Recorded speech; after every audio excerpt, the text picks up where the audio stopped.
Okay, welcome back to my channel. My name is Justice. I teach high school business and accounting. So what we're doing today is I'm finally setting up the bulletin board that I had my advanced accounting students do on the first few days of school. That bulletin board back there. I'm about to do that with the winner of the little competition we had. So let's get into it. I'm gonna go look at, if you go to my first day of school, what to do on the first day of school, I talked about what I had my advanced accounting students do, and which is create a bulletin board based on it's like a review project from last year.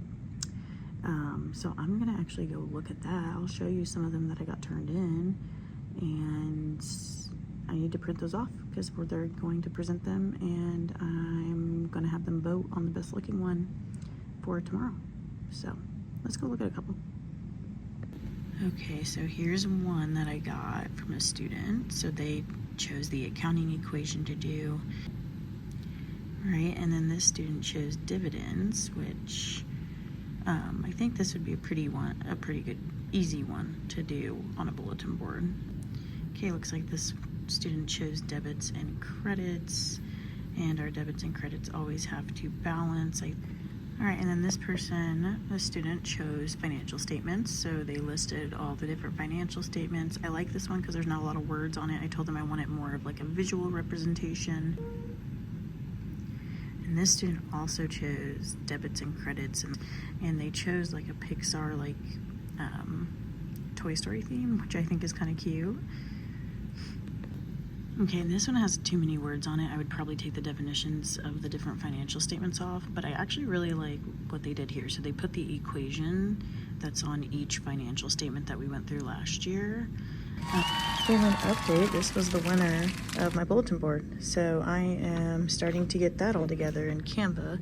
I'm just gonna print most of it off in color and cut and laminate it. I find this really cute cloud border I wanted to show you because I'll link it below. I think it's really pretty, layered like that. I don't know what kind of classroom theme could use it, but it's really pretty. Okay, you can also see there's paper airplanes on hers. So I think I'm actually gonna make paper airplanes so that way there's some kind of 3D effect. So I'm actually using pretty much all materials that are supplied to me by my school. Other than the border that I bought from Amazon, which I'll link below because I thought it was really cute.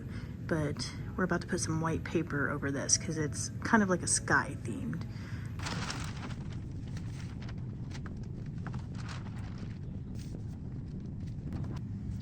Okay, now I'm gonna put this pretty border that I got from Amazon up on there. I'm gonna double layer it probably, but look how cute this is though. It's clouds, okay?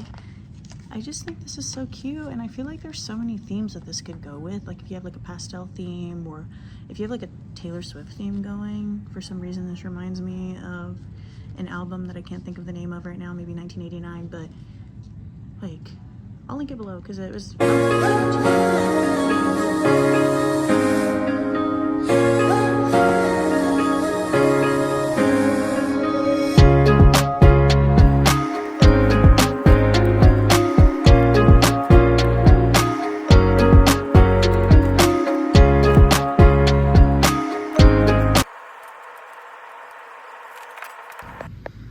got the first layer of the cloud ones on there, and then I'm gonna do a second layer real quick.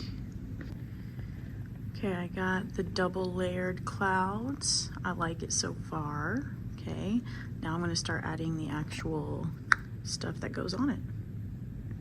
Okay, now I'm gonna take the title and hang that first. So I'm gonna find the middle letter, and that's gonna be the first one that I hang up there. So let's pray I get it even. I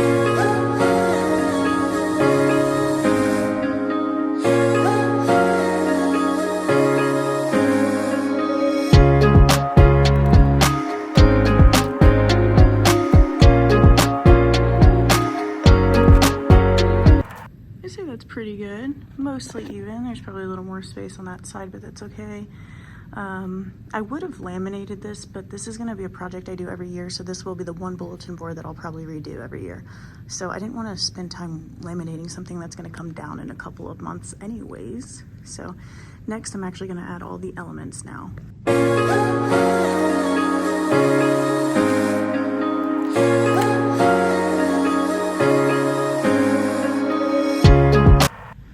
Alright, this is what it's looking like so far. I just drew the wind on there with some marker.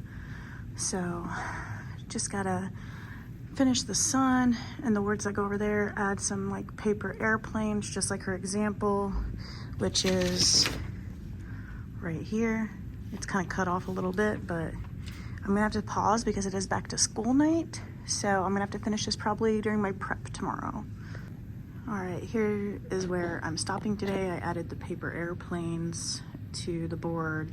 So literally the only thing I need to finish is the sun and the words that go around the sun, and this is done. All right guys, I'm finally finishing this bulletin board behind me.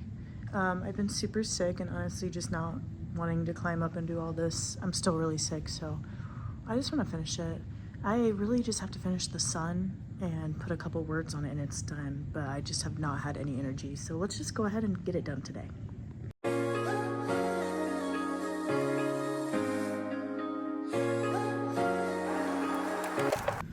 All right, I am now completely done with this bulletin board, okay? Again, all of it was completely free except for the cloud border, which I did purchase on Amazon, and I do think it's really cute. I'll get a little close-up of it. Okay, I double layered it, but I will link that below. So if you like that border, you can purchase that. But everything else was all school provided, just a colored printer, construction paper, and a marker. And that's all I did. So yeah, I just wanted to show you guys that you can do creative bulletin boards on a budget in your classroom. You don't always have to spend a ton of money on all these school websites and all of that. Yeah, I know you've seen it. So, but you can do it with school provided stuff that they have in like a teacher workroom. But if you like videos like this, subscribe to my channel, like this video, and I'll see you next week.